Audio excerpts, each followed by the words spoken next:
On Mother's Day, the 22nd of March, 2020, a 7-year-old girl called out to her father in a Bolton park. "Daddy, Daddy, I want to go to Mom." Those were Emily Grace Jones's last words before a stranger grabbed her off her scooter and ended her life in seconds. This is the story of a preventable tragedy. A story of catastrophic failures across Britain's mental health system, immigration enforcement, and community care. A story where warning signs were ignored, dangerous behavior was downplayed, and a child paid the ultimate price. Welcome to Cold Case Desk. I'm bringing you the comprehensive investigation into how Emily Jones died, who killed her, and why the systems designed to protect the public failed so spectacularly. This case sparked national outrage and exposed what a coroner would later describe as a mental health sector in crisis. If you appreciate in-depth true crime documentaries that examine not just what happened, but why it happened, please hit that like button and subscribe to Cold Case Desk. And share this video, because Emily's father, Mark Jones, is fighting to make sure his daughter's death drives real change. Let's get into it. Emily Grace Jones was born on the 18th of January, 2013, in Bolton, Greater Manchester. She was the only child of Mark Jones, a credit manager, and Sarah Barnes, a solicitor. Her parents had separated when Emily was around 3 years old, but they maintained a strong co-parenting relationship. They lived just 5 minutes apart in the Dovcocker area of Bolton. Emily attended Markland Hill Primary School. Her head teacher, Louise Close, would later describe her as bubbly, sociable, and a joy to be around. Teachers said Emily's smile was infectious and lit up the room. She loved to draw and write stories, and she had a running joke with her teachers. She'd finish her work before her classmates had even written the date. Emily was a whirlwind of energy. Swimming, tennis, riding her scooter through local parks, often wearing her signature pink sparkly dresses. Mark Jones told investigators his daughter was full of life and loved to play any sport. Her parents called her their own little social butterfly, never happier than when surrounded by family and friends. The family tribute released after Emily's death captured who she was. Emily was the beat in our hearts, the spring in our step, and the reason we got up every morning. She was always full of joy, love, and laughter. Emily had such a cheeky smile and was beautiful inside and out. She had a heart as big as her smile. Remember that description, because in a moment, I'm going to tell you how Emily's life was stolen from her. Mother's Day in the United Kingdom falls in March. On Sunday, the 22nd of March, 2020, Mark Jones took his daughter to Queen's Park in the Heaton area of Bolton so she could ride her scooter. Sarah Barnes, Emily's mother, was jogging around the park wearing headphones. They'd arranged to meet there. It was a perfect spring day. Families everywhere, children playing, the kind of ordinary Sunday that should have been completely safe. But while Emily was enjoying the sunshine, a 30-year-old woman named Elsiona Scanna was making preparations. Around 1 o'clock that afternoon, Scanna left her flat on Turnstone Road in Bolton. She walked into Bolton Town Center, entered Crompton Place Shopping Center, and purchased a pack of 3 craft knives from a pound shop. CCTV captured her walking through the streets before heading toward Queen's Park. When she arrived at the park, Scanna sat alone on a wooden bench near a pedestrian path. A witness named Ian Robinson noticed her. Years later, at trial, prosecutor Michael Brady would describe Robinson's testimony. His attention was drawn to Scanna because of what he called her agitated demeanor. She had a vacant look on her face. She didn't appear with it, and didn't seem to fit into her surroundings. Another witness, Hassan Ahmed, also saw Scanna lying on the bench. Then she stood up. At approximately 2:15 in the afternoon, Emily spotted her mother jogging in the distance. She turned to her father and said, "Daddy, Daddy, I want to go to Mom." Mark Jones let his daughter go ahead. Emily scooted off, calling out, "Mummy, Mummy." But Sarah couldn't hear her. She was too far away, and she had headphones in. As Emily rode past the bench where Scanna was sitting, Scanna stood up, pulled her hood up, and grabbed Emily from behind. Prosecutor Michael Brady would later tell the court, in one movement, she grabbed Emily and slit her throat with the craft knife, then threw her to the ground. There had been no interaction between Emily and Scanna. None. A complete stranger. A random attack. The wound was unsurvivable. During the attack, Scanna screamed, "She tried to kill me," a statement that was later described at the inquest as a delusional reference to Emily. Mark Jones heard his daughter crying. He initially thought she'd fallen from her scooter. As he got closer, he noticed blood. A woman in front of him shouted, "Your daughter's been stabbed. Your daughter's been stabbed." Mark ran to Emily and cradled her from behind, shouting frantically for help. He would later describe the scene as horrendous, like something out of a horror movie. A member of the public took off his shirt and handed it to Mark to try to stop the bleeding.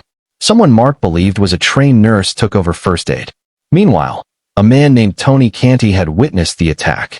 Canty was walking in the park with his wife Lindsay and their baby daughter. He saw Scanna manhandling and screaming at Emily before pushing her to the ground. When Scanna tried to flee, Canty handed his baby to his wife and chased after her. Canty caught up to Scanna, tackled her to the ground, and held her there until police arrived. Scanna was rambling and raving, mentioning the home office, her family, injections, and other incoherent statements. She said, "I'm a girl, I'm a child." At this point, Canty still didn't realize how serious Emily's injuries were. He hadn't seen a knife. He had no idea a 7-year-old girl was dying just meters away. Police were called to Queen's Park at approximately 2:35 in the afternoon. Emily was rushed by air ambulance to Salford Royal Hospital. Paramedics worked desperately to save her life. But Emily had suffered cardiac arrest. Despite every effort from first responders and hospital staff, Emily Grace Jones was pronounced dead at 3:56 that afternoon. The cause of death, an incised wound to the neck. Sarah Barnes, still jogging with her headphones, had no idea what had happened. When she found out her daughter had been attacked, she rushed to the scene. She was described as inconsolable. Later, she would be at Emily's bedside when her daughter was pronounced dead. This wasn't just a murder. This was a preventable tragedy. And to understand how preventable it was, we need to talk about the woman who killed Emily. Elsiona Scanna was born on the 24th of February, 1990, in Albania. According to testimony from her sister Clestra at the 2023 inquest, Elsiona had been forced to marry a man by her father in February 2012. The marriage was to settle a debt. After the wedding, Elsiona moved to Kuwait with her husband. She returned to Albania in September 2013. Clestra told the court that Elsiona became depressed and withdrawn after returning. Then, on the 13th of August, 2014, Scanna entered the United Kingdom illegally. Her sister Clestra had paid an agent to transport Elsiona through Germany, Italy, and France. Elsiona was smuggled into Britain in the back of a lorry. Once in the UK, Scanna claimed asylum. She told authorities she was a victim of human trafficking and sexual exploitation. This was a lie. She would later admit to doctors and police that she made up this story to improve her chances of staying in the country. Her asylum application was initially refused in June 2018. But Scanna appealed, and the decision was overturned. She was granted a residency permit lasting until November 2020 and leave to remain until 2024. Scanna initially lived in London, then Liverpool, before eventually settling in Bolton. And this is where her mental health began to unravel. In July 2015, just 1 year after arriving in Britain, Scanna was found holding a knife outside her home, shouting at an elderly neighbor. Her sister Clestra found her in the street in the middle of the night, screaming and claiming she could hear voices. Scanna was detained under the Mental Health Act and admitted to a psychiatric hospital. Doctors diagnosed her with acute schizophrenia-like psychotic symptoms, which was later confirmed as paranoid schizophrenia. A later NHS England report would state, "It was clear from the incident in 2015 that, when unwell, Ms. A posed a risk of violence." This was well understood by those who treated her in hospital. However, insufficient attention was given to this risk subsequently. Read that again. They knew she was violent when unwell. They knew in 2015, 5 years before she killed Emily Jones. During this hospitalization, Scanna developed delusional beliefs that her neighbors were using electricity to harm her. She disconnected the electricity to her boiler. She removed light bulbs from her flat. She threw out her television, claiming it was transmitting her neighbors' voices into her head. She was eventually released back into the community on medication. In February 2017, Scanna's condition escalated to physical violence against her own family. Scanna locked her mother in a bedroom by chaining the door shut. Then she hit her mother over the head with an iron and stabbed her in the hand. Clestra had to break down the door after hearing their mother shout for help. Scanna was sectioned again, meaning she was involuntarily committed to a psychiatric hospital under the Mental Health Act. During this hospitalization, Scanna absconded from the ward. After escaping, she tried to obtain a knife. Then she went to a friend's house and asked to see their teenage daughter, who was around 13 years old. This incident was documented in internal NHS records. But here's the critical failure. This information about Scanna posing a threat to a child was never communicated to the community mental health team that would later oversee her care. Let that sink in. The people responsible for monitoring Scanna in the community had no idea she had previously tried to access a teenager. After this incident, Scanna also told hospital staff she had cut her hair off rather than cutting off people's heads. Scanna was hospitalized for the third time in 2018 before being discharged back into community care. From 2017 onward, Scanna had been receiving monthly depot injections of antipsychotic medication. This is critical. Depot injections meant that healthcare workers physically administered the medication. There was no way for Scanna to skip doses or stop taking her medication without the healthcare team knowing about it. But in August 2019, 7 months before Emily Jones would be killed, everything changed. Consultant psychiatrist Dr. Raj Dongi agreed to switch Scanna's medication from depot injections to oral tablets. Scanna had requested this change, claiming the tablets made her less paranoid. Here's the problem. Scanna's care coordinator, Victoria Fagan, was not consulted on this decision, and when she found out about it, she did not agree with it.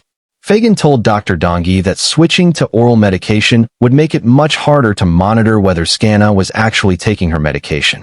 The NHS England report that came out after Emily's death stated it was not certain whether the consultant psychiatrist who authorized the switch properly understood the risk involved. Sister Clestra would later testify that Elsiona rarely took her medication after the switch to tablets. Clestra observed her sister cutting tablets in half. "I was completely sure she did not take her medication properly," Clestra said. And here's the kicker. Nobody at Greater Manchester Mental Health NHS Foundation Trust knew any of this. They had no idea Scanna had stopped taking her medication. After Scanna's arrest, police searched her flat. They found approximately 1 month's worth of untaken antipsychotic medication. In the 100 days before the attack, Scanna received only one face-to-face visit from her mental health workers. One visit in over 3 months. In January 2020, Scanna's care coordinator Victoria Fagan went on sick leave for a month. Her absence was not properly covered. When Fagan returned, she saw Scanna on the 11th of March, 2020, just 11 days before Emily would be killed. Fagan reported no concerns about Scanna's mental health during this visit. The notes from this meeting were not entered promptly into the computer system. Fagan later explained she prioritized writing up notes for patients she was most worried about before going on holiday. Scanna wasn't considered high risk, despite her history of violence, despite her documented threats toward a child, despite her known pattern of not taking medication.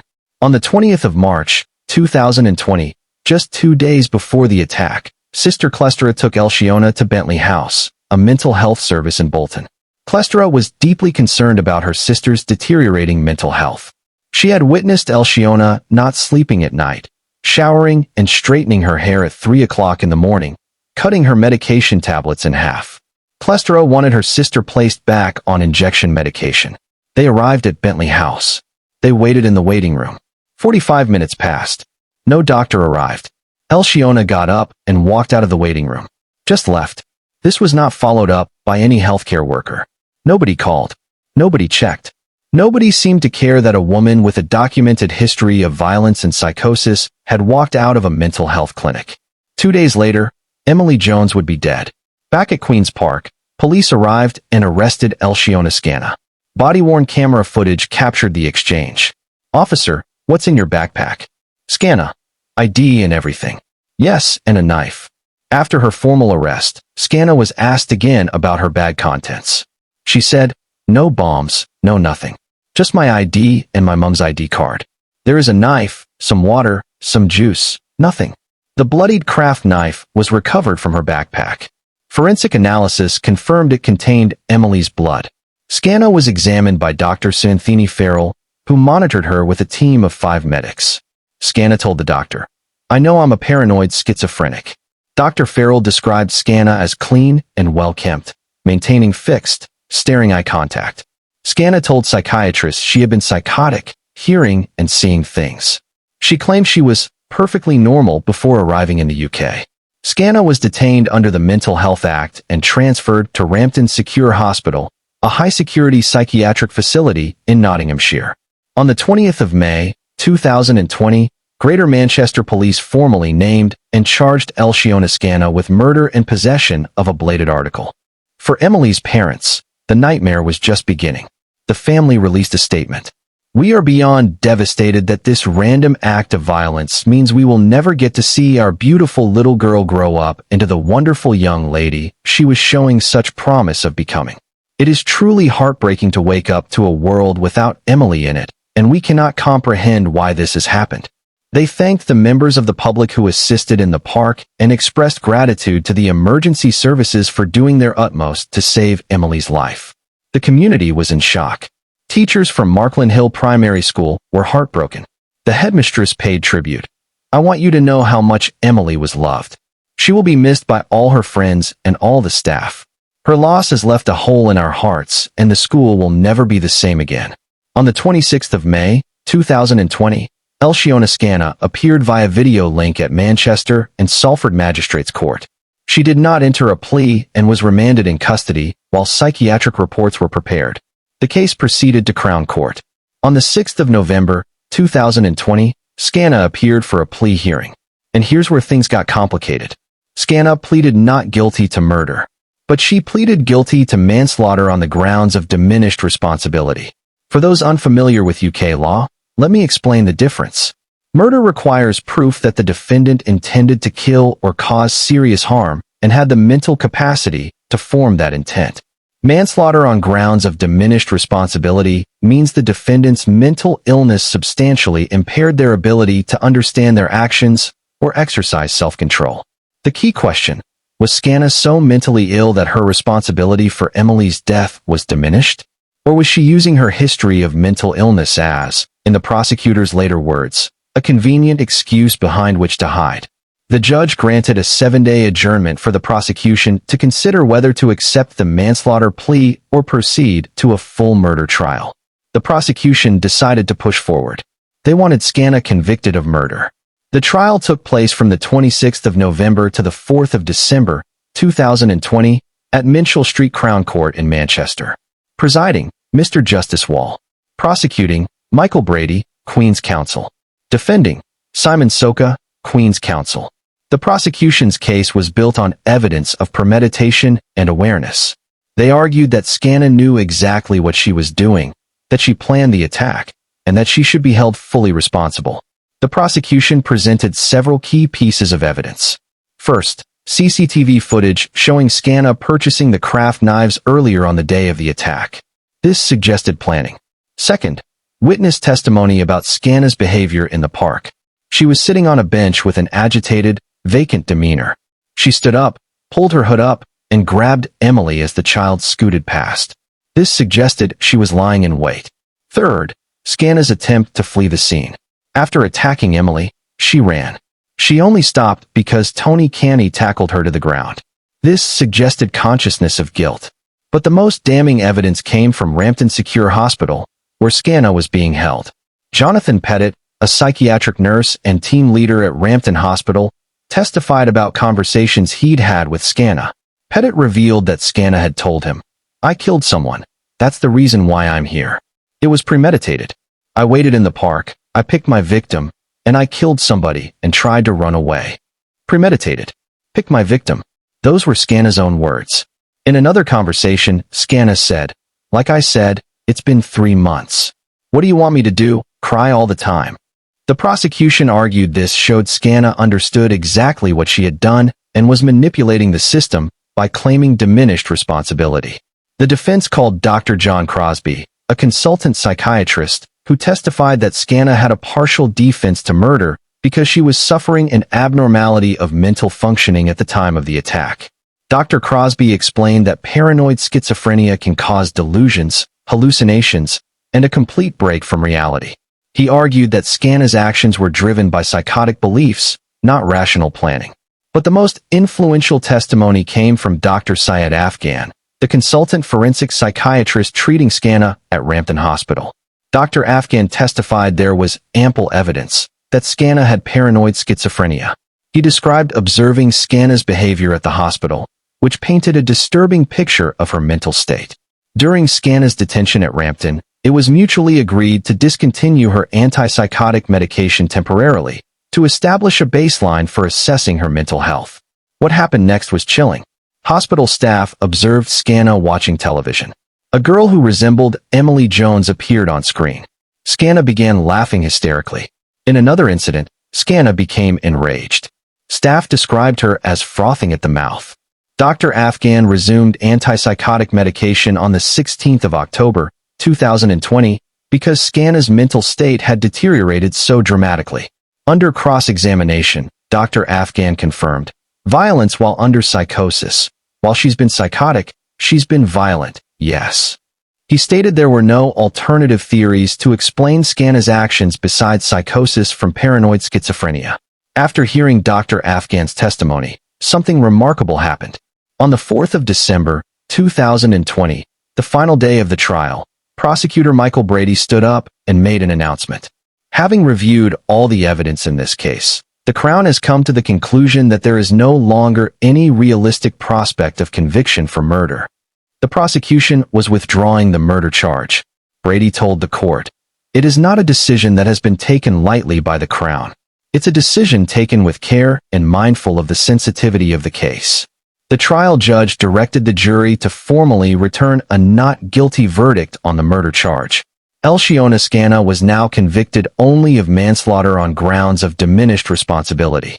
On the 8th of December, 2020, Mr. Justice Wall delivered his sentence. He began by acknowledging the devastating impact on Emily's family. The devastating effects of what you did will live with Emily's parents and doubtless others who knew Emily forever.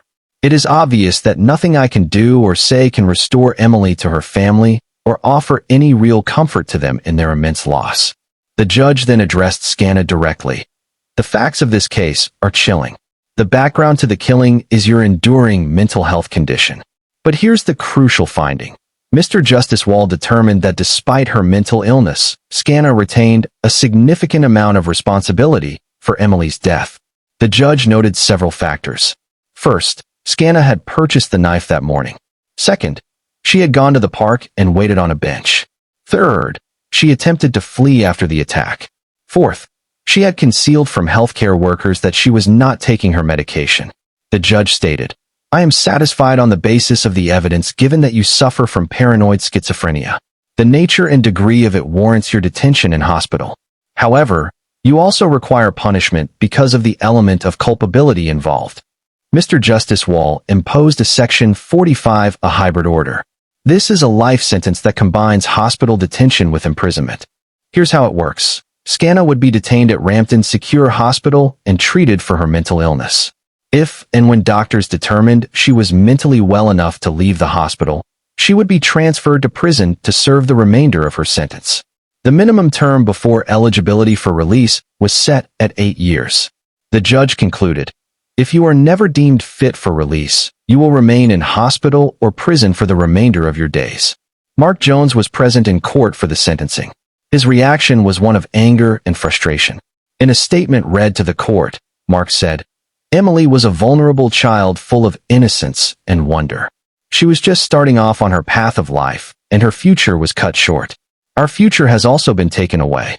How can we enjoy life when the best part of it has been taken away?" He described what happened to Emily as a public outrage.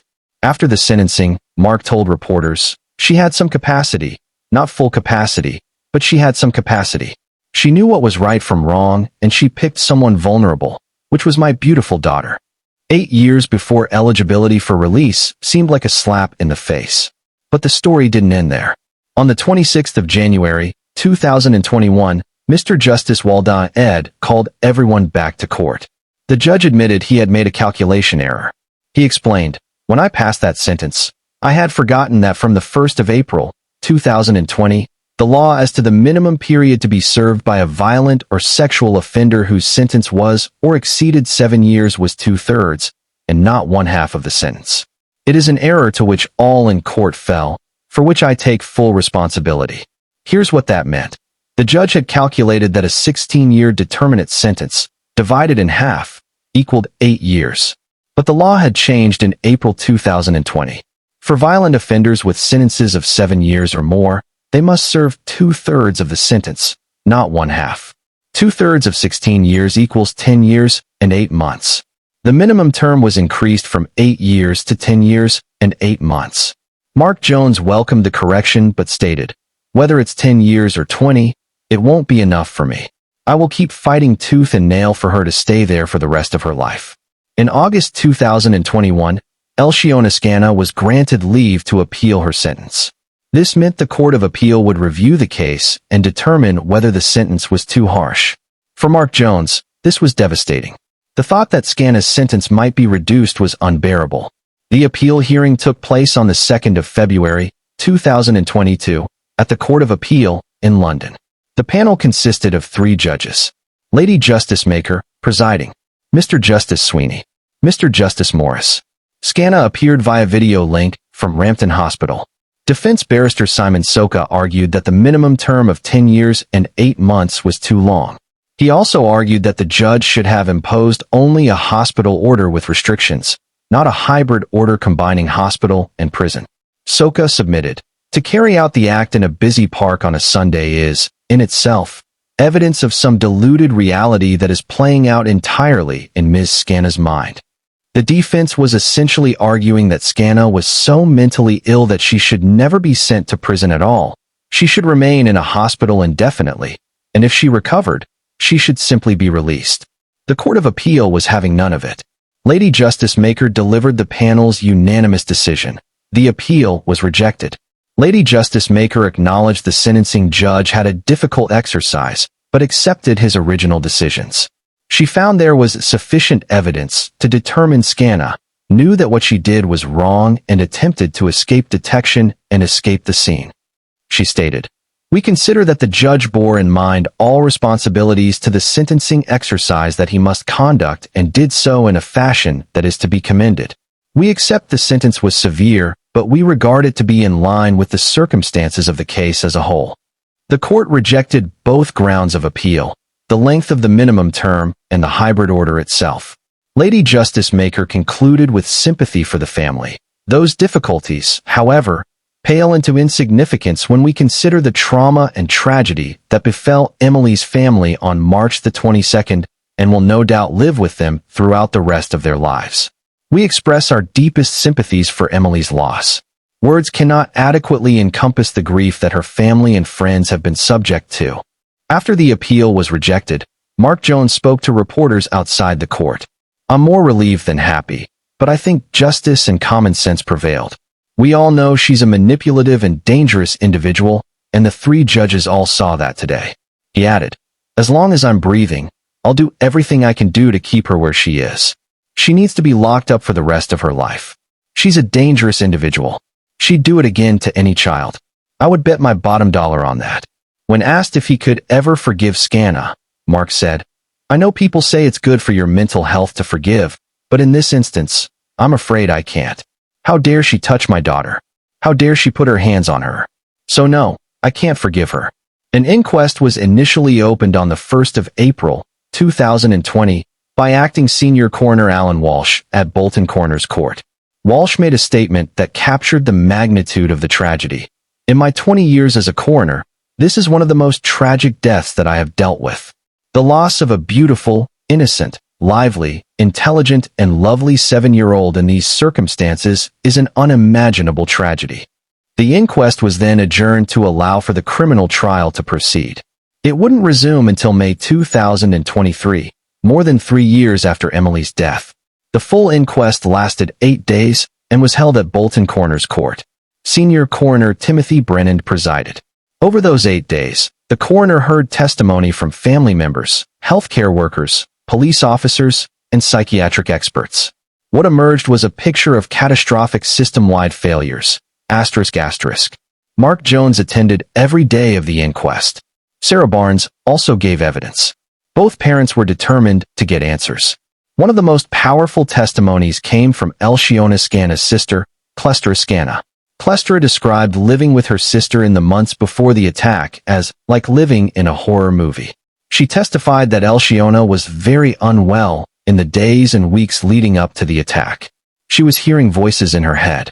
She wasn't sleeping at night. She would shower and straighten her hair at 3 o'clock in the morning. She was cutting her medication tablets in half. Clestra told the court, "I was completely sure she did not take her medication properly." Clestra described previous incidents of violence. She said there had been times when Elsiona had been found with a knife outside, screaming. She spoke about the attack on their mother in 2017, when Elsiona hit their mother with an iron and stabbed her in the hand. Clestra disagreed with testimony given earlier by Scana's consultant psychiatrist, who had said that Scana was stable in the weeks and months before the attack. Clestra insisted her sister was showing clear signs of relapse. The question was, if Clestra could see these warning signs, why couldn't the mental health professionals? Victoria Fagan, Scana's care coordinator, testified about her final visit with Scana on the 11th of March, 2020, 11 days before the attack. Fagan said she observed no concerns during this visit. She said Scana appeared stable and was talking about finding work. But under questioning, Fagan admitted several critical facts. First, she had not been consulted when Dr. Raj Dongi switched Scana from depot injections to oral tablets in August 2019. Fagan had disagreed with this decision but was overruled. Second, she had gone on sick leave in January 2020 for a month. Her absence was not properly covered. This meant Scana went weeks without any contact from mental health services. Third, she had not entered the notes from her March 11th visit promptly. Fagan explained she prioritized writing up notes for patients she was most worried about before going on holiday. The implication was clear. Scana wasn't considered high risk. Dr. Raj Dongi, the consultant psychiatrist who authorized the medication switch, also testified. Dongi defended his decision to change Scana from depot injections to oral tablets. He said Scana had requested the change, and he believed she was stable enough to manage oral medication. But under cross-examination, Dongi admitted he had not fully consulted with Victoria Fagan before making this decision. He acknowledged that depot injections provide better monitoring of medication compliance. The NHS England report would later conclude it was not certain whether the consultant psychiatrist who authorized the switch properly understood the risk involved. As testimony unfolded, a pattern emerged. There weren't just one or two failures. There were dozens. Let me walk you through them. Failure 1. In 2017, Scana tried to access a teenage girl after escaping from the hospital. This was documented in hospital records. But this information was never passed to the community mental health team that supervised Scana after her discharge. Failure 2. The medication switch from depot injections to oral tablets in August 2019 was made without proper consultation with the care coordinator. Failure 3. Nobody monitored whether Scana was actually taking her oral medication. A month's worth of pills was found in her flat after the attack. Failure 4. In the 100 days before the attack, Scana received only one face-to-face visit from mental health services. Failure 5. When Victoria Fagan went on sick leave in January 2020, her absence was not properly covered. Failure 6. The notes from the March 11th visit were not entered promptly into the system. Failure 7. When Scana walked out of Bentley House on the 20th of March, just 2 days before the attack, nobody followed up. Nobody called. Nobody checked. 7 catastrophic failures. And that's just what came out at the inquest. On the final day of the inquest, Coroner Timothy Brennan delivered his verdict. Verdict: unlawful killing by stabbing. But then came the controversial part. Brennan stated, "I do not believe that the behavior of Elsiona Scana in the sense of perpetrating a strange homicide on March the 22nd could or should have been predicted by the community mental health team." He added that the attack could only have been predicted with the benefit of hindsight. Brennan acknowledged there were suboptimal elements in Scana's community treatment, but he concluded this did not amount to a gross failure to provide basic care. Mark Jones was furious. He told reporters, "I cannot believe he has come to that conclusion. They didn't realize the threat she posed, but it was their job to know. They may be underfunded and rushed off their feet, but they are dealing with dangerous people. But Coroner Brennan didn't let the system off the hook entirely. His next statements were explosive. Brennan described the mental health care sector as in crisis. He expressed profound concerns about morale and workloads in mental health services, staff shortages and recruitment difficulties, inadequate training, inability to deliver continuing care, poor record keeping, insufficient quantity and quality of face-to-face consultations. Brennan stated, "The whole profession of psychiatry needs to come under the spotlight at some point. I think it's a real worry." He noted that in earlier decades, someone like Scana would have been kept under lock and key in an institution. But that approach had been abandoned in favor of community-based care. The problem? Community-based care only works if it's properly funded and properly managed. In Scana's case, it wasn't. Brennan confirmed he would be writing a Regulation 28 report to prevent future deaths, to be sent to the Minister of State for Health. While the inquest was ongoing, NHS England had been conducting its own investigation into how Greater Manchester Mental Health NHS Foundation Trust handled Scana's care. The trust had done an internal review and concluded it was difficult to see how this incident could have been prevented. NHS England disagreed strongly. The NHS England report, published in May 2022, stated there was not sufficient analysis to justify the trust's conclusion. The report's most damning finding. Our most important finding is that the trust's understanding of risk concepts was poor. NHS England introduced a critical concept that would become central to understanding the failures, weather versus climate. The report stated, the trust's policy placed too much emphasis on how patients presented on a given day, rather than their underlying risk profile. Let me explain this with an analogy. Imagine you're assessing whether someone needs an umbrella. If you only look out the window at that exact moment, that's weather. If it's sunny, you might say they don't need an umbrella. But if you look at the forecast, the season, and the historical patterns, that's climate. And the climate might tell you rain is coming. Greater Manchester Mental Health NHS Foundation Trust was focused on the weather. During her March 11th visit, Scana appeared stable. She was talking about finding work. There were no concerns. But the climate told a different story. Scana had a documented history of violence when unwell. She had attacked her mother. She had attempted to access a teenage girl. She had a pattern of not taking medication. She had disconnected from services before. NHS England concluded that the trust failed to assess Scana's underlying risk profile. They were making snapshot assessments, instead of looking at the full picture. The NHS England report identified multiple specific failures.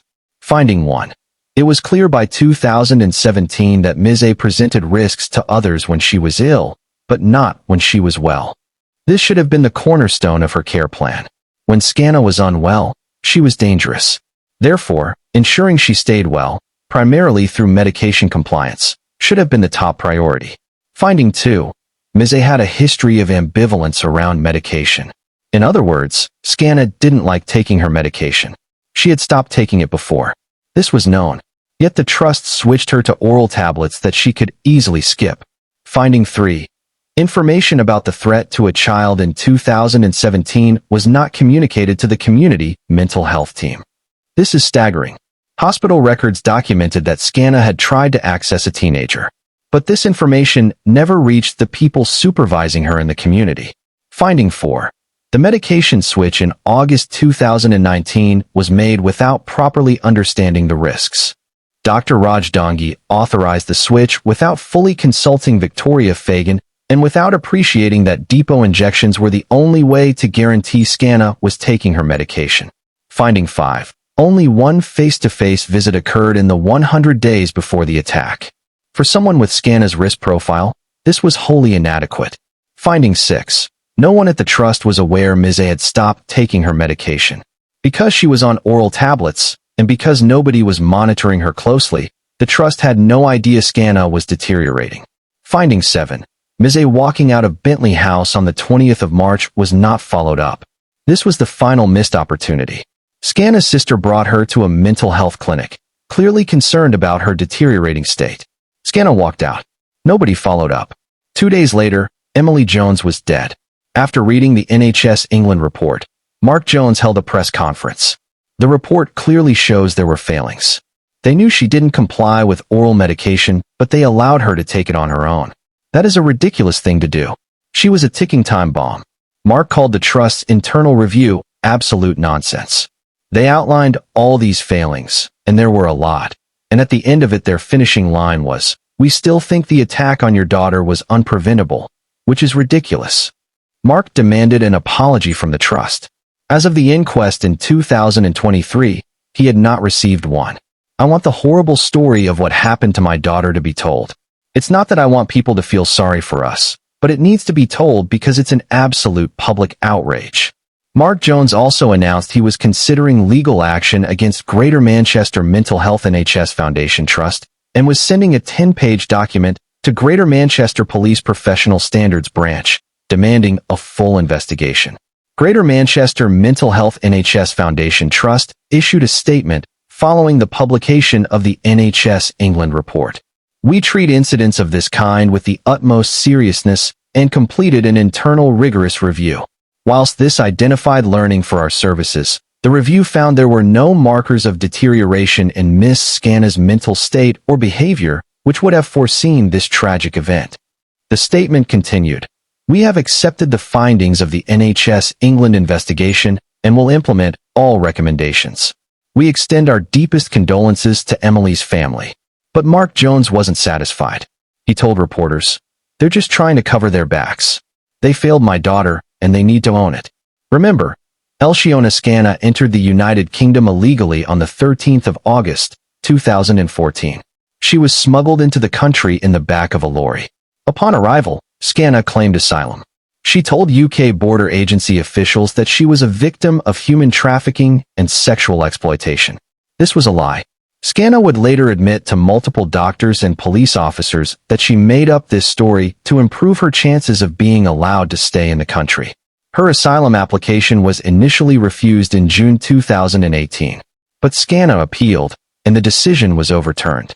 She was granted a residency permit lasting until November 2020 and leave to remain until 2024. In July 2015, Scannah had her first major mental health crisis. She was sectioned and admitted to Royal Bolton Hospital after being found with a knife outside her home. During her hospitalization, Scannah spoke with doctors and police officers, and she told them something critical.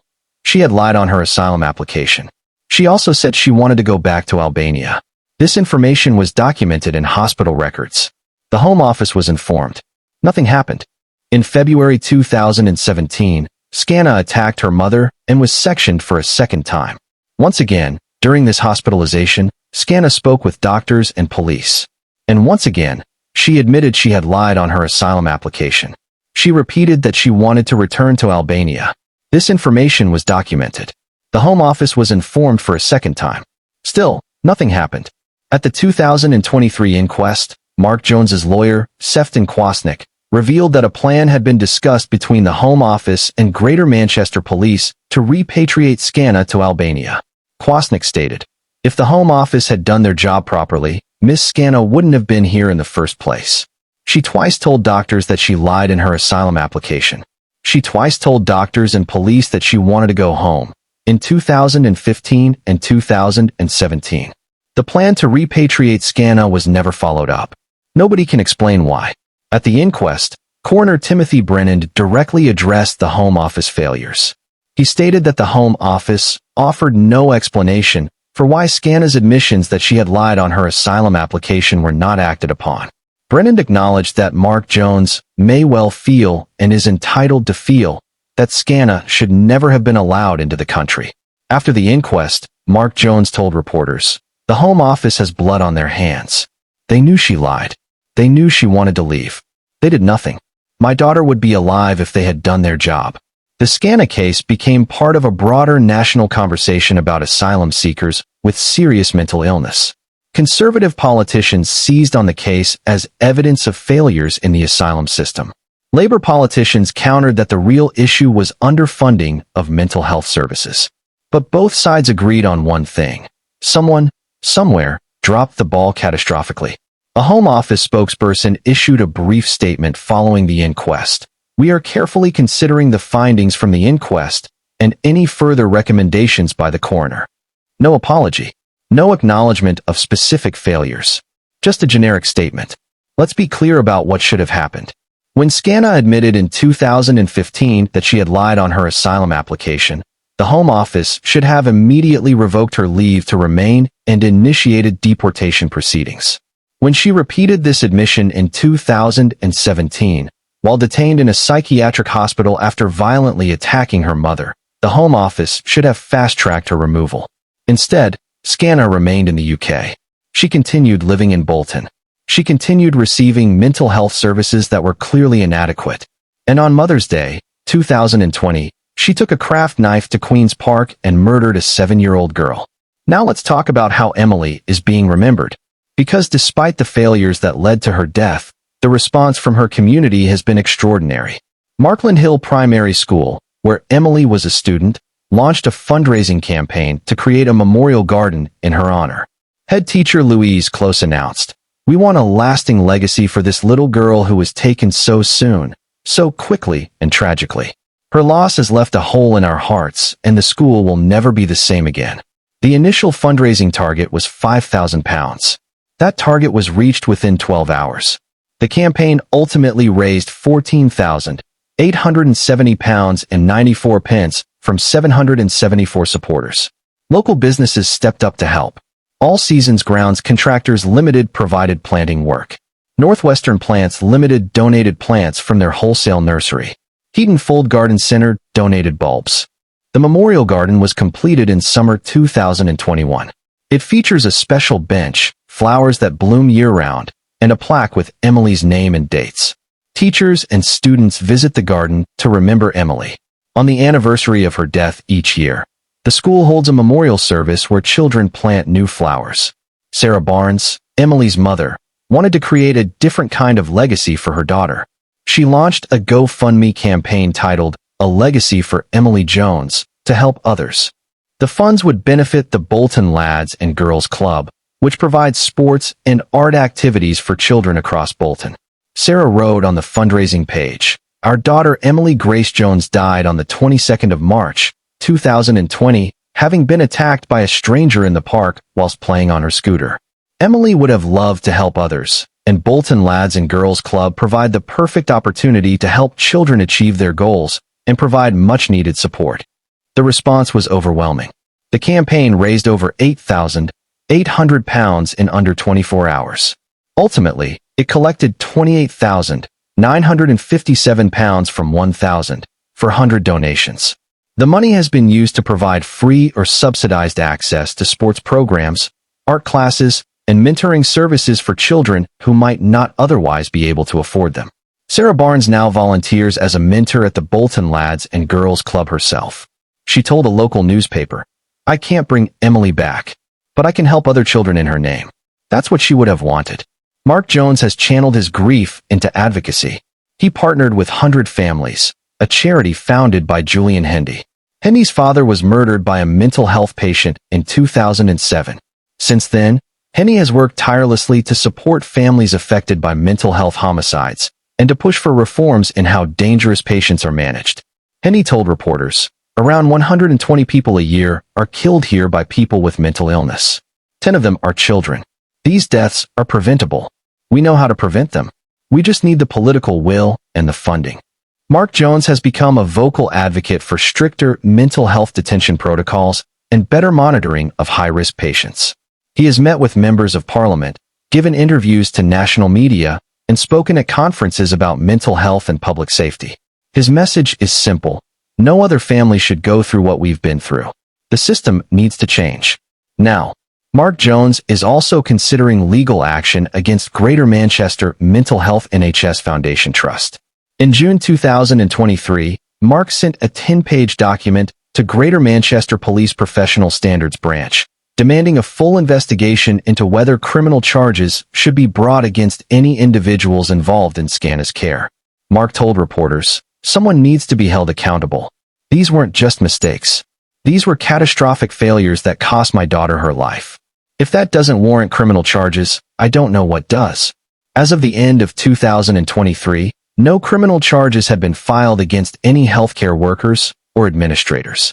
In interviews, Mark Jones has been candid about the ongoing impact of Emily's death. People ask me if I found closure. There is no closure. How can there be? My daughter was murdered in front of me. I held her as she died. That never goes away. When asked about forgiveness, Mark is blunt. I know people say it's good for your mental health to forgive. But in this instance, I'm afraid I can't. How dare she touch my daughter? How dare she put her hands on her? So no, I can't forgive her. But Mark has found purpose in his advocacy work. Emily's death can't be in vain. If I can help change the system, if I can help prevent even one other family from going through this, then at least something good will have come from this nightmare. He added, Emily was the beat in our hearts, the spring in our step, and the reason we got up every morning. That beat has stopped, but I'm still getting up every morning. Because I have work to do. For Emily, Sarah Barnes has largely stayed out of the public eye, but she gave a statement at the inquest that captured her ongoing struggle. The loss of Emily is indescribable. She was my only child. She was my world.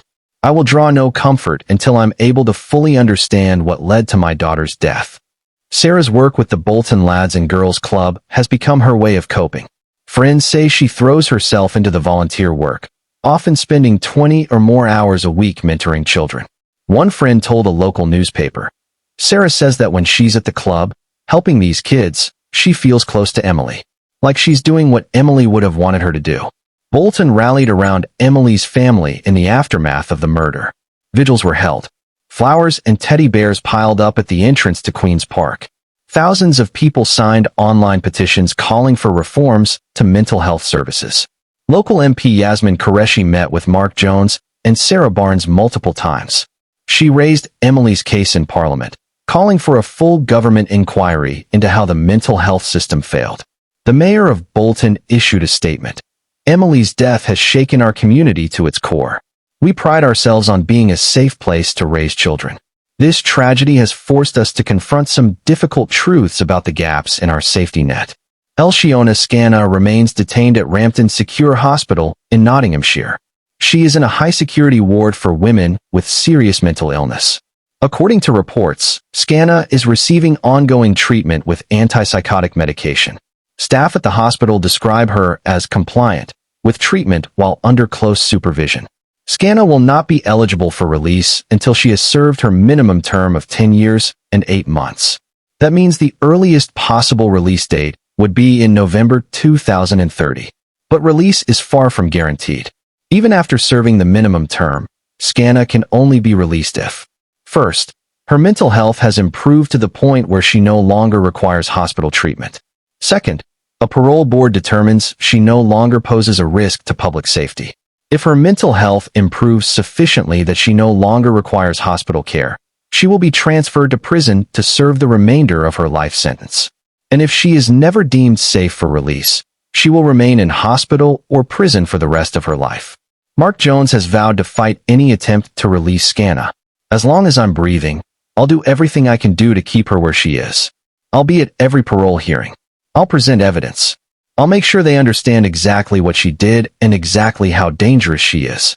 Coroner Timothy Brennan's statement at the inquest was stark. The mental health sector is in crisis. But what does that actually mean? Let's break it down. First, funding. Between 2010 and 2020, mental health services in England faced real terms budget cuts of 8%, even as demand increased by 20%. Community mental health teams, the teams responsible for supervising patients like Elsiona Scanna, were particularly hard hit. Second, staffing. Mental health nursing vacancies in the NHS stood at around 12% in 2020. Many community mental health teams were operating at 70 to 80% capacity. Care coordinators like Victoria Fagan were managing caseloads far above recommended levels. Third, training. The NHS England report noted that staff received inadequate training in risk assessment. The focus had shifted to recovery-oriented care, helping patients live independently in the community at the expense of public safety considerations. Fourth, continuity of care. Patients were seeing different staff members at each appointment. There was no consistent relationship between patient and clinician. Information was getting lost. Warning signs were being missed. Coroner Brennan summarized it perfectly. I sense a healthcare sector that is challenging and riven with operational stress and tension. Emily's case reignited a debate that's been simmering in Britain for decades: deinstitutionalization. In the 1980s and 1990s, Britain closed most of its large psychiatric hospitals. The idea was that patients would receive better, more humane care in the community. Instead of being locked away in institutions, they would live in supervised housing, attend day programs, and receive regular visits from community mental health teams. This was called care in the community. And in theory, it was a good idea. But it only works if the community services are properly funded and properly managed. And as Emily's case demonstrated, they weren't. Coroner Brennan noted that, in yesteryear, someone like Elsiona Scannah would have been kept under lock and key in an institution.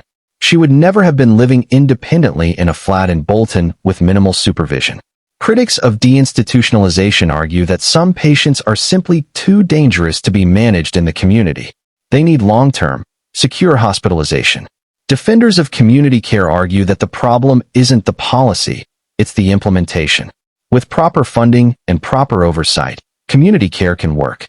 The question is, which side is right? The NHS England investigation identified what it called the weather versus climate problem. Let me explain this in more detail, because it's absolutely critical to understanding why Emily died. When Victoria Fagan visited Elsiona Scannah on the 11th of March, 2020, she assessed Scannah based on how she appeared that day. Scannah was calm. She was talking about finding work. She appeared stable. So Fagan concluded there were no concerns. This is weather assessment. You're looking at the current conditions. But a climate assessment would have looked at Scannah's history. Multiple violent incidents, documented threats toward a child, pattern of not taking medication, history of rapid deterioration when off medication. The climate assessment would have concluded, this patient is high risk regardless of how she appears today. She needs intensive monitoring. She needs depot injections to ensure medication compliance. She needs multiple check-ins per month. NHS England's report was damning. The Trust's understanding of risk concepts was poor. The problem wasn't just one care coordinator or one psychiatrist. It was a system-wide failure to properly assess and manage risk. One of the most shocking revelations from the inquest was how little attention was paid to medication compliance. Elsiona Scannah had a documented history of not taking her medication. Everyone knew this. Her sister knew. Hospital staff knew. Yet in August 2019, she was switched from depot injections, which guaranteed compliance, to oral tablets that she could easily skip. Why? Because Scannah requested it, and Dr. Raj Dongi agreed, without fully appreciating the risk. After the switch, nobody checked whether Scannah was actually taking her pills. There were no blood tests. No regular home visits to count pills. Nothing. A month's worth of untaken medication was found in Scannah's flat after she was arrested. This meant she had been off her medication for weeks, possibly longer. And nobody knew. Julian Hindy from 100 Families told reporters, this is a common problem across the mental health system. Patients are given oral medication, they stop taking it, their mental health deteriorates, and they become dangerous. We've seen this pattern over and over in homicide cases. The solution is obvious. High-risk patients with histories of violence should be required to receive depot injections. If they refuse, they should be subject to compulsory treatment orders or even detention. But this raises uncomfortable questions about patients' rights, autonomy, and civil liberties. Another critical failure exposed by the inquest. Information didn't flow properly between hospital teams and community teams. When Elsiona Scannah was hospitalized in 2017, she attempted to access a teenage girl. This was documented in hospital records. But this information was never passed to the community mental health team that supervised Scannah after her discharge. Why not? Because the hospital and community teams used different record systems. Because there was no standardized process for flagging high-risk behaviors. Because everyone assumed someone else had passed the information along. This is a systemic problem across the NHS. Different teams, different databases, information getting lost in the cracks. After Emily's death, NHS England recommended implementing a single, unified patient record system. As of 2023, this recommendation had not been fully implemented due to cost and technical challenges. At the conclusion of the inquest, Coroner Timothy Brennan issued a Regulation 28 report to prevent future deaths. This is a formal legal document sent to organizations or government departments when a coroner believes action needs to be taken to prevent similar deaths. Brennan's report was addressed to the Minister of State for Mental Health, Gillian Keegan. It outlined several key concerns. Concern 1.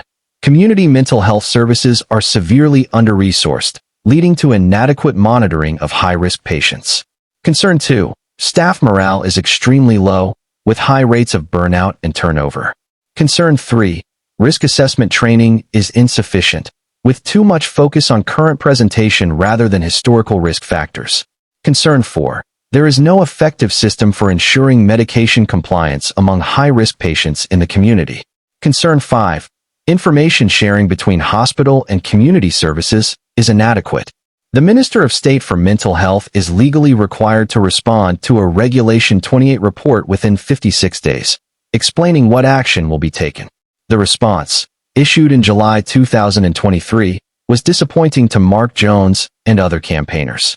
The government's response to Coroner Brennan's report acknowledged the concerns, but offered few concrete solutions. On under-resourcing, the government has committed to increasing mental health funding. We recognize that community mental health services face significant challenges. On staff morale, we are working with NHS trusts to improve working conditions and reduce caseloads for mental health professionals. On risk assessment, NHS England is developing updated guidance on risk assessment protocols, with particular focus on historical risk factors. On medication compliance, we are exploring options for improving monitoring of medication compliance, while balancing patient autonomy and rights. On information sharing, we are committed to implementing a unified patient record system, though this will take time due to technical and financial constraints. Mark Jones's response was scathing. It's all talk, promises and platitudes. They've committed to exploring options and developing guidance. How many more children have to die before they actually do something? Julian Hindi from 100 Families was equally critical. We've been hearing these same promises for 20 years. More funding is coming. Better training is being developed. Information systems will be improved.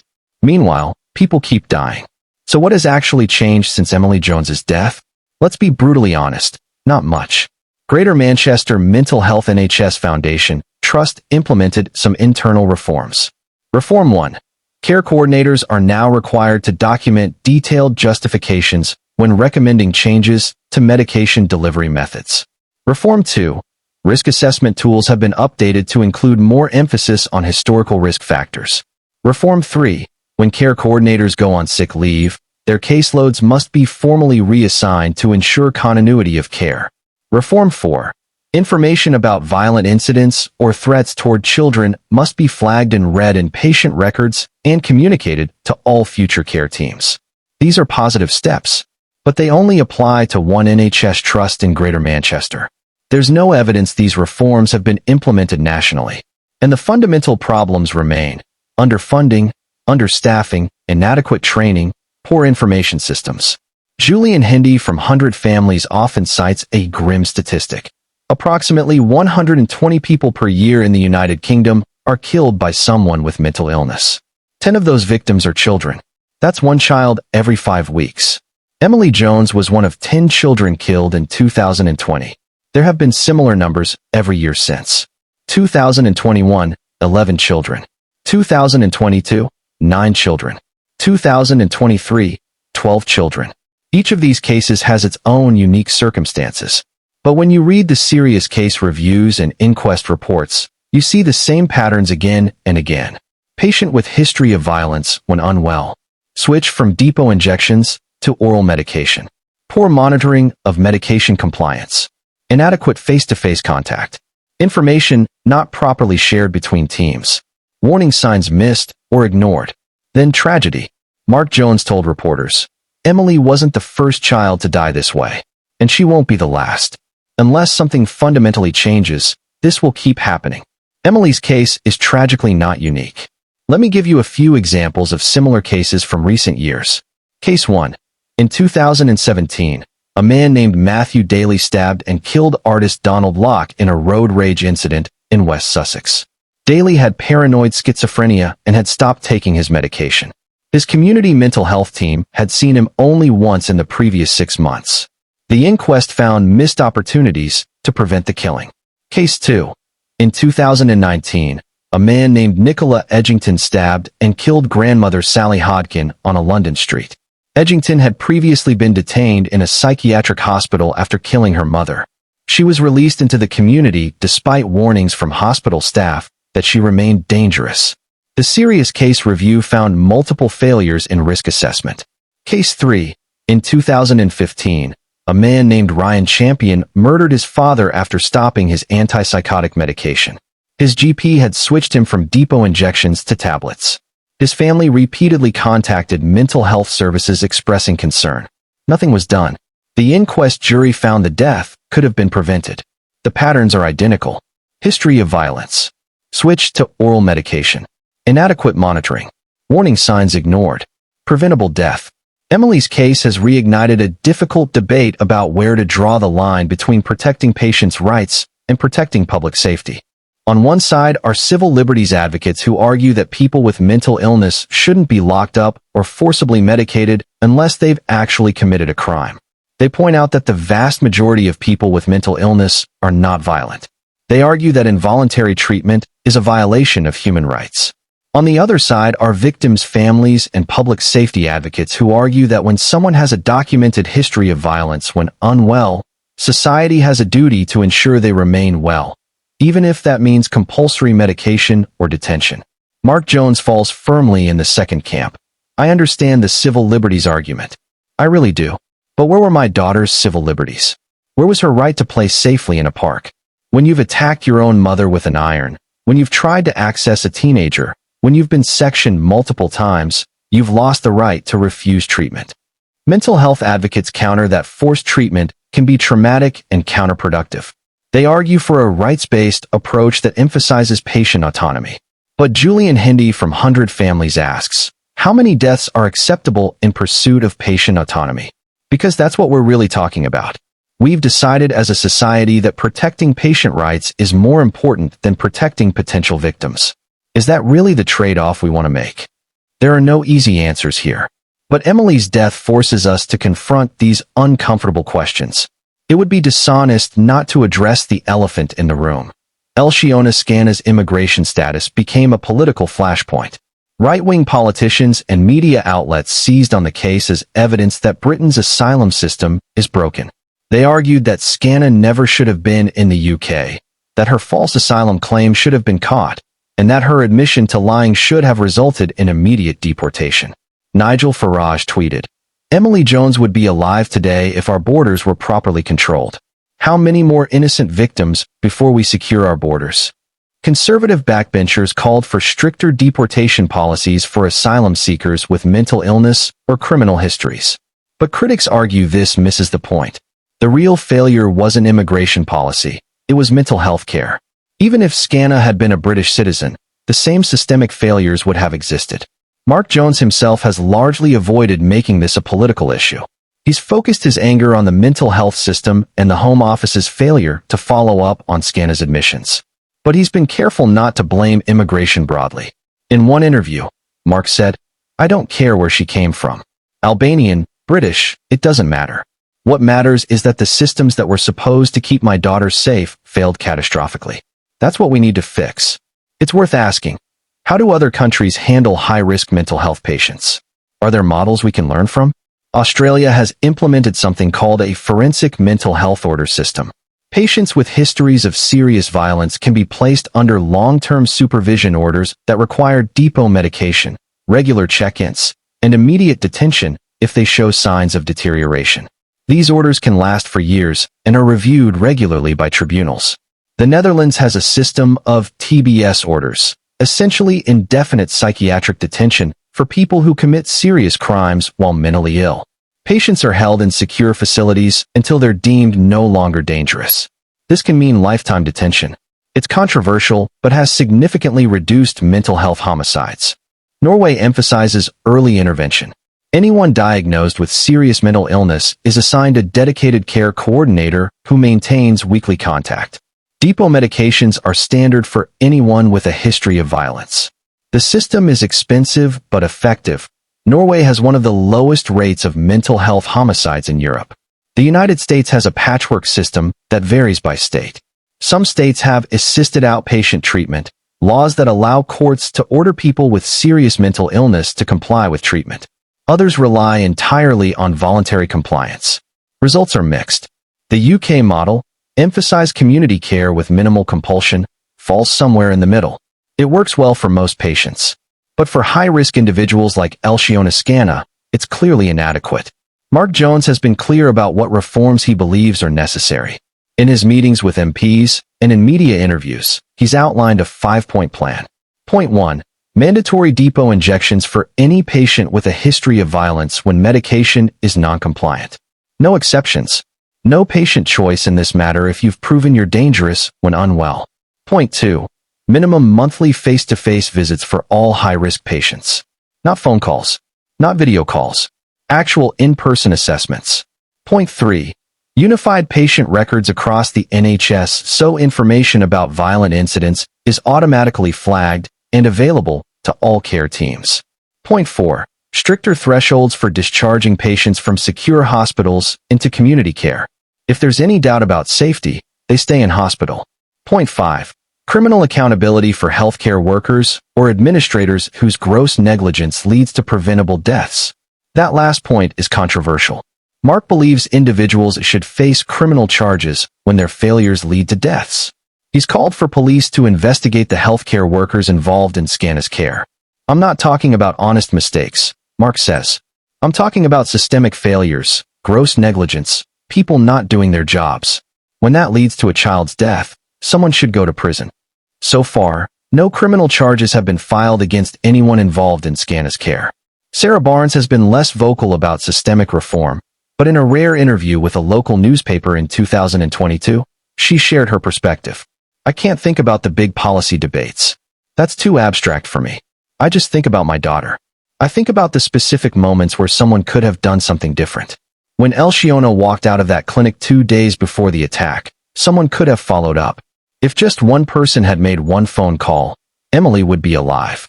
Sarah's focus has remained on her volunteer work with the Bolton Lads and Girls Club.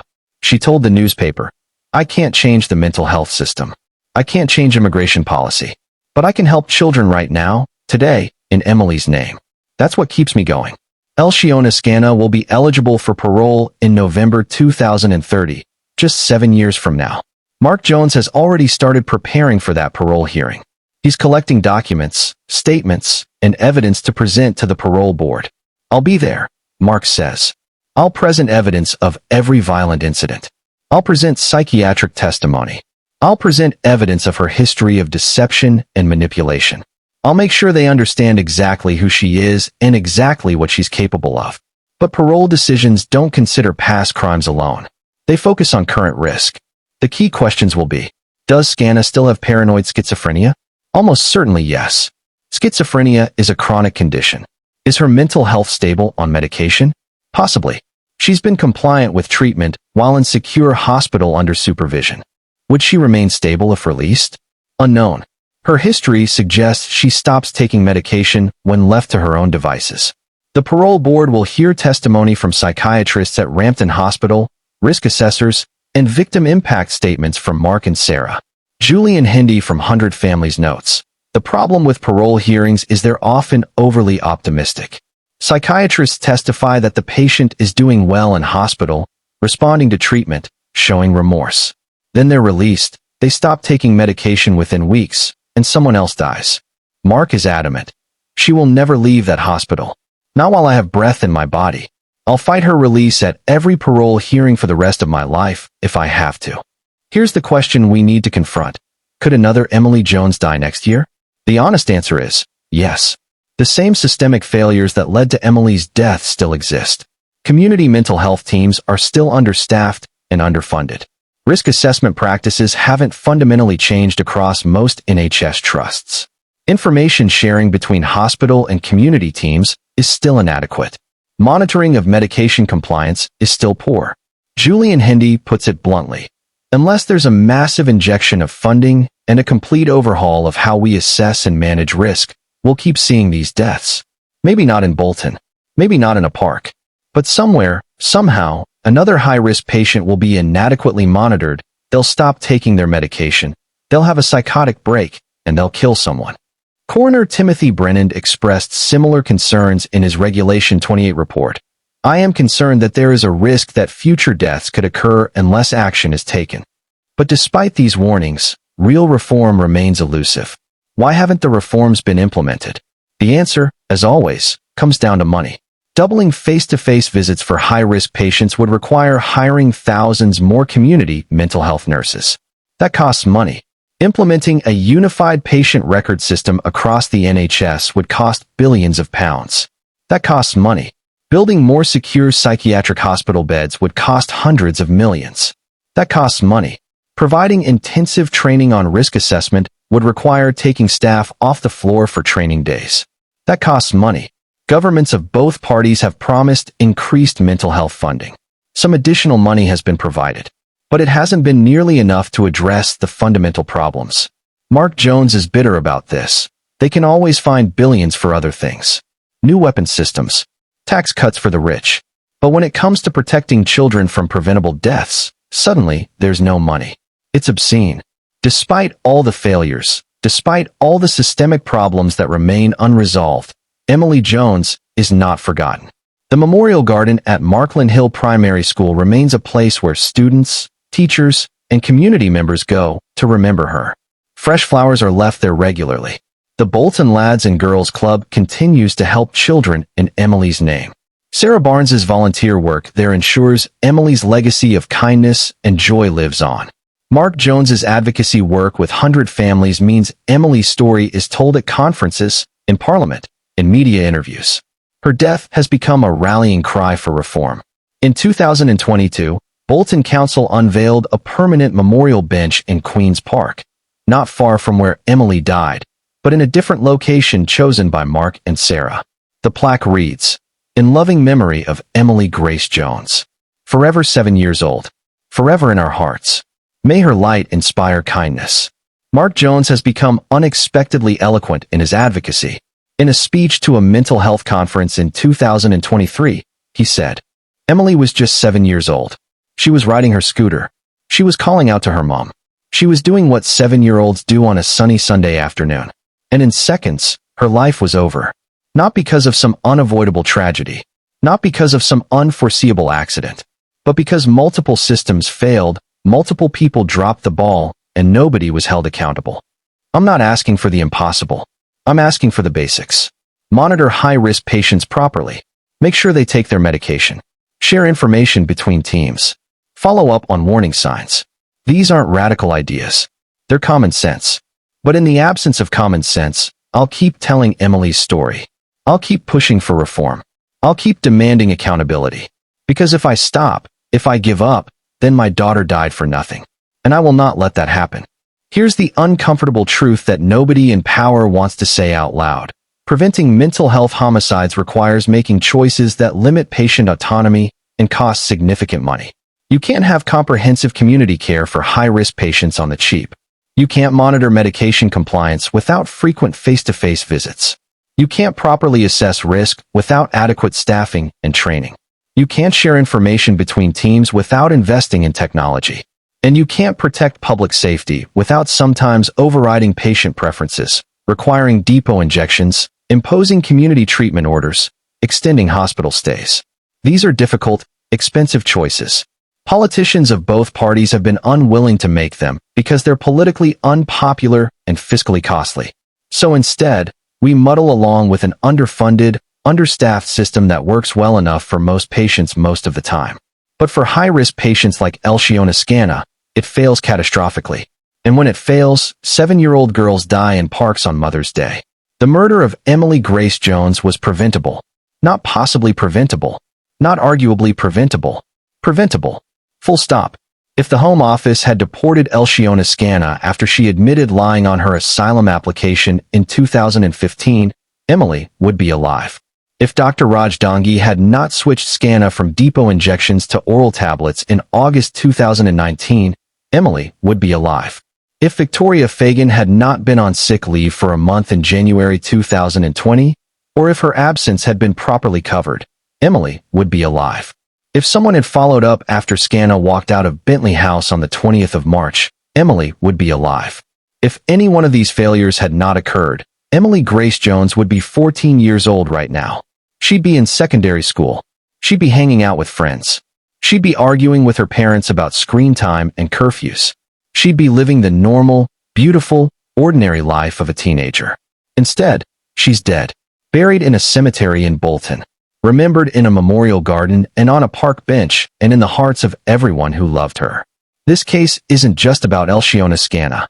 It's about a system that allows dangerous people to slip through the cracks. It's about priorities and funding and accountability. It's about whether we value public safety enough to make the hard choices necessary to protect it. Mark Jones will keep fighting. Sarah Barnes will keep volunteering. Emily's memory will be honored. But unless something fundamental changes, there will be another Emily. Maybe next year. Maybe the year after. But somewhere, another child will pay the price for our collective failure to fix a broken system. Thank you for watching until the end. I hope it's given you a comprehensive understanding of not just what happened, but why it happened and why it matters. Emily's father, Mark Jones, is continuing his advocacy work with 100 families. If you want to support their efforts to reform the mental health system and prevent future tragedies, you can find information in the description below. If this documentary has affected you and you'd like to talk to someone about mental health concerns, resources and helplines are also available in the description. This is Cold Case Desk. Please hit that like button if you found this investigation valuable. Subscribe to the channel for more comprehensive true crime documentaries that go beyond the headlines to examine the systems and failures behind the tragedies. And please share this video. Emily's story deserves to be heard. The failures that led to her death deserve to be exposed. And the pressure for reform needs to continue. Thank you for watching. Take care of yourselves and each other. For Cold Case Desk, this has been the complete investigation into the murder of Emily Grace Jones.